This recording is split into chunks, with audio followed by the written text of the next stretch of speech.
Okay, good day everyone. Ayan, so magbe-lesson ulit tayo ngayon. I hope na napag-aralan niyo yung mga previous lessons natin kasi magpo-proceed na tayo sa another lesson. So, dito sa another lesson natin, makinig tayo na mabuti kasi part na to na magiging periodical exam ninyo. Okay, so let's start. So, good day, Elshisans. Sit back, relax, and learn. I hope sa panahon ngayon, lahat maayos na yung internet connection, makakapanood na kayo, wala nang mag-chat kay Miss na. Miss, mahina yung internet connection, sana mapanood nyo lahat ng pre-recorded video ni Miss. Okay, so once again, my name is Miss Berniso, your TLE teacher. So, simulan natin tong ating lesson with the very special thing, which is the prayer and followed by the LCC hymn. Sundan natin to para makabisado din natin siya. Okay?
Molding us to be bright, so we're here standing tall.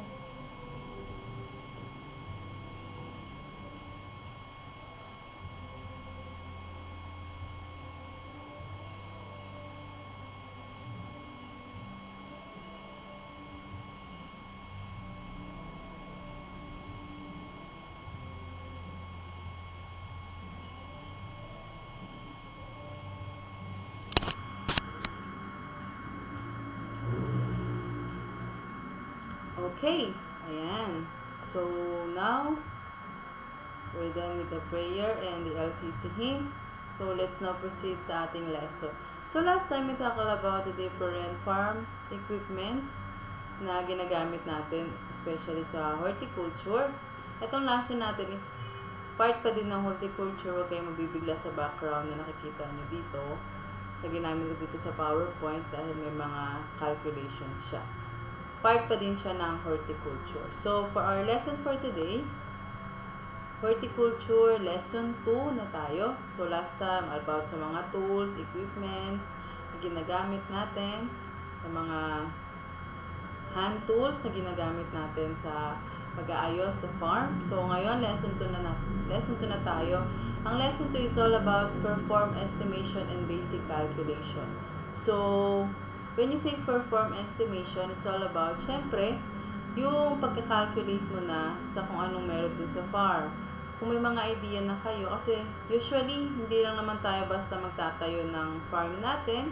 Hindi lang siya basta lupa, tapos magtatayo ka na. Syempre, hindi. Kung isa kang negosyante, kailangan mo ng ma-estimate kung gaano kalaki yung land na pagtataniman mo.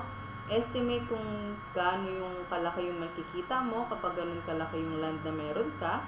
So, dito, mapag-aaralan natin. Bahagya lang kasi bigyan ko lang kayo ng konting clue. So, isang shape pa lang naman yung ituturo ko mamaya.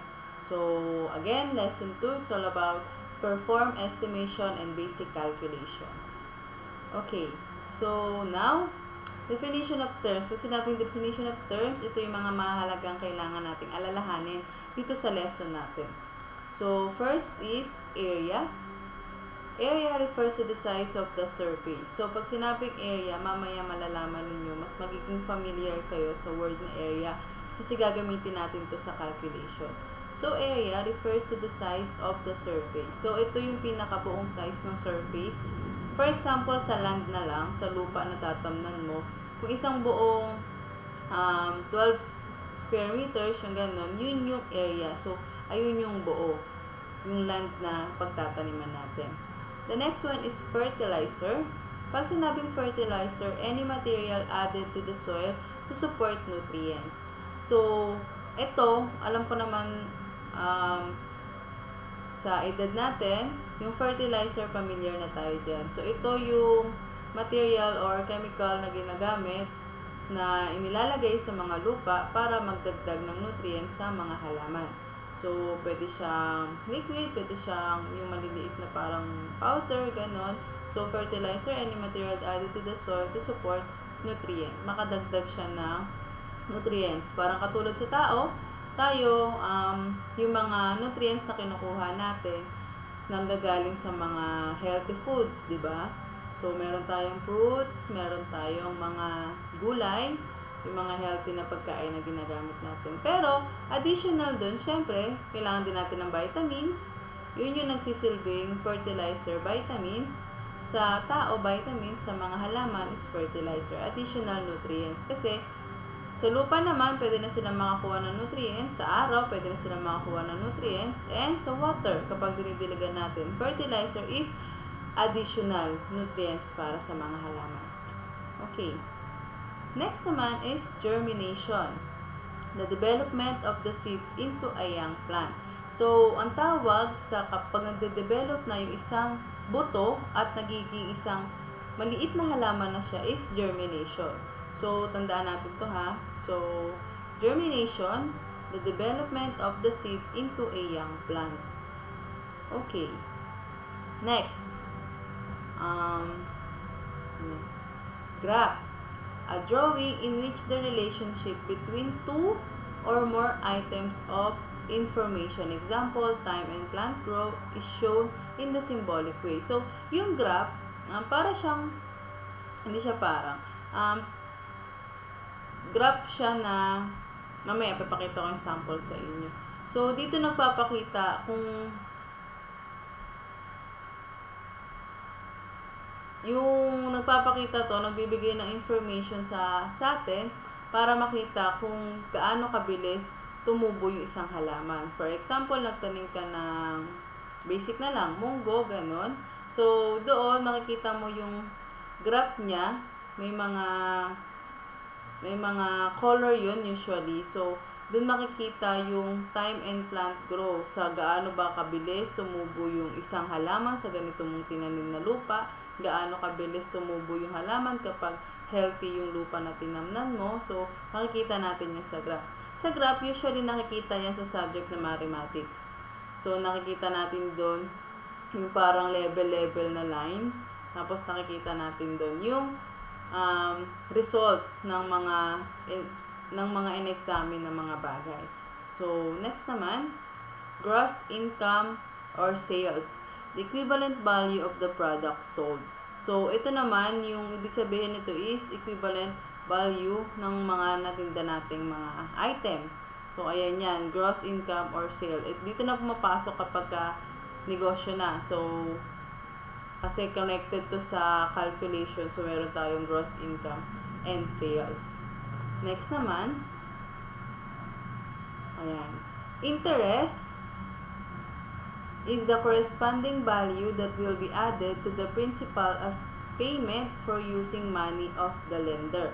So, pag sinabing interest, ito yung value na ina-add sa pinakapuhunan, principal as payment, for using money of the lender. So, kunwari nangutang ako sa kakilala ko, tapos sasabihin niya, tubo. Kailangan mo siyang, ay babalik mo yung pera niya at the same time, dadagdagan mo siya, tubo dun sa hiniram mo para kumita siya, ganon. So, interest, kasi kapag ka nagfa-farm ka, connected sa horticulture, usually ang mga farmer, dahil mahirap ang buhay, nangihiram sila ng pera o naglo-loan sila ng pera sa mga bangko, sa mga government, ayan. Tapos, yung mga perang hinihiram nila, syempre, negosyo yung pinanghiraman nila, hindi naman papayag yun na balik lang, kailangan tumubo yun, bibigyan nila yun ng interest o kailangan nilang ibalik yun ng may kasamang interest. Ayan, so yun yung ibig sabihin ng interest or tubo, corresponding value that will be added to the principal as payment for using money of the lender. So, dahil ginamit mo yung pera nung nagpahiram sa'yo. Okay, so again, definition of terms, 1, 2, 3, 4, 5, 6 things na kailangan nating tatandaan, especially kapag dito sa lesson 2 na to at sa calculation. Yung area, yung fertilizer, yung germination, graph, gross income, sale, interest. Okay, so let's proceed. Ayan, additional sa definition of terms. Labor refers to the work performed by farm workers in exchange for salary. So, pag sinabing labor, ito yung pagkilos mo sa pagtatrabaho mo kapalit ng, syempre, sahod. Ayan, yun yung tawag doon. Kailangan mong kumilos. Exchange o kapalit nun ay pera or sahod mo. So, refers to the work performed by farm workers in exchange for salary. Dahil, horticulture yung lesson natin are about sa pagtatanim sa mga farm workers. Nakalagay dito, the work performed by the farm workers. So, specifically for the farm workers muna tayo, hindi yung mga nagle-labor sa mga ibang klaseng trabaho. Okay? And next, net income is the value remains after all the expenses had been deducted from the gross income or sale. So, net income is the value remains. Pag sinabing value remains, ito yung natitira after na mabawas mo na lahat ng mga ginastos mo. Kunwari, nagtinda ka or sa lupa, may sa tindahan na lang, for example. Sa tindahan, bumili ka, tapos binili yun sa'yo, siyempre, tutubuan mo yun. Yung pera na nakuha mo, nabili, dun sa item na tinitinda mo, siyempre may tubo yun, di ba? Tapos, babawasan mo na yung kinita mo na yan, babayaran mo si ganito, tapos bibili ka ulit ng panibagong item. Yung matitira doon, yun yung pinakakita mo. So, net income, ang tawag dun is kita. Is the value remains after all the expenses have been deducted from the gross income or sales. So, ito na yung tinatawag na kita kasi natanggal na lahat ng mga expenses mo o yung mga kailangan mo ng bayaran. Okay? Next, principal refers to the amount you owe. Ayan. So, pag sinabi yung principal, ito naman ang ibig sabihin, ito yung pera na meron ka. Yung sa'yo na, hindi mo hiniram, hindi na yung tubo, kundi yun yung pera kung saan yun yung sa'yo, yun yung iyo. Next, value is the content of a body or object. So, volume is the content of the body or object. So, ibig sabihin, ito yung content, laman, ng isang object. So, yun lang po yun. Ganun lang kasimple. And next, acronyms. Things na kailangan natin tandaan kapag dito sa lesson na to. First, MAD. Man, Animal, Day. So, ang ibig sabihin ng MAD, Man, Animal, Day, refers to the numbers of day the work will be completed by one person and one animal. So, ibig sabihin nito, bilang ng mga araw na makukumpleto or nakumpleto ng isang tao or ng isang hayop. Okay, MD or Monday refers to the number of days the work will be completed by one person. So, ito naman, ang ibig sabihin nito, refers naman siya sa bilang ng araw na trabaho na makukumpleto ng isang tao.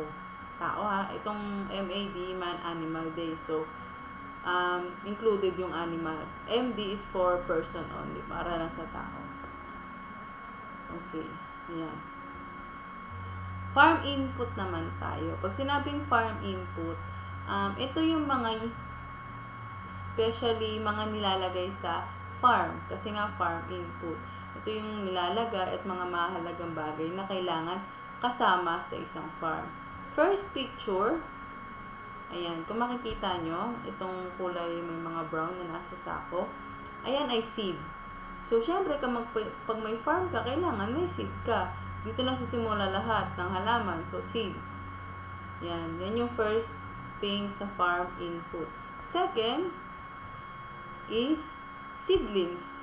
So, usually, may mga halaman na, ayan, farm input, nilalagay din ang seedling as input, as nilalagay, diba? So, una, halaman ay seed, inilalagay. Seedlings, nilalagay din siya. Ayan, patubo na siya, mga young plant na siya. Next, nilalagay din sa farm is the fertilizer.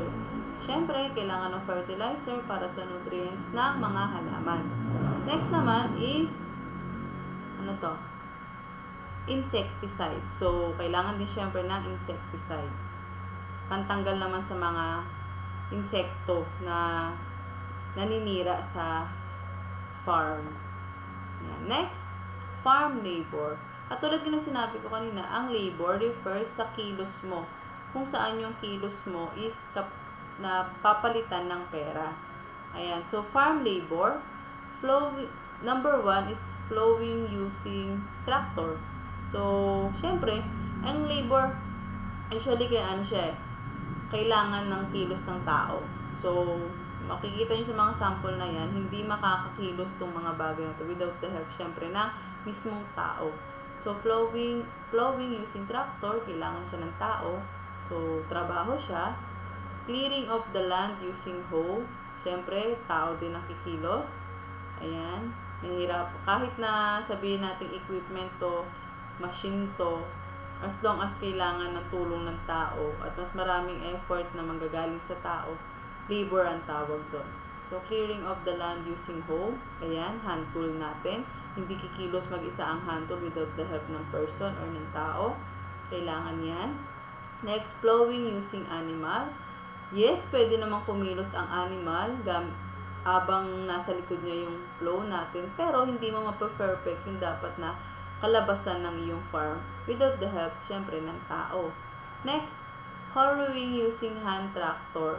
Ayan, same lang din siya sa plowing, pero ito kasi, ano siya, mas advanced na itsura. Ito naman, hand tractor lang siya. So, kamay yung kinikilos, ito, may makina yan. Ayan. Okay, so harrowing using hand tractor. Next, kasama sa mga farm labor,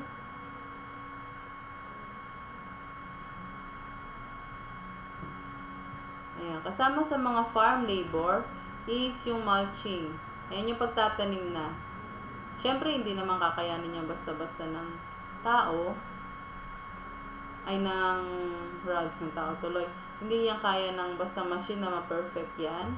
Pwede kapag ka nagkaroon na tayo ng invention, pero kailangan pa din ng tulong ng tao. Labor pa din siya. Digging holes for orchard. Ayan. Siyempre, pag magtatanim, ayan, kailangan din ng tulong ng tao. So, part pa din siya ng labor. Next, labor requirement in planting. Ito naman yung kailangan na tulong or kailangan din ng kilos ng tao sa part ng planting. Hindi yung makina o yung kikilos. Ito kailangan din siyempre ng tulong ng tao. Production of seedling. 1 by 1. So, kailangan ng tulong ng tao. So, ayan, isa yan sa mga trabaho, isa sa mga trabaho sa farm. So, production of seedlings. Next, transplanting.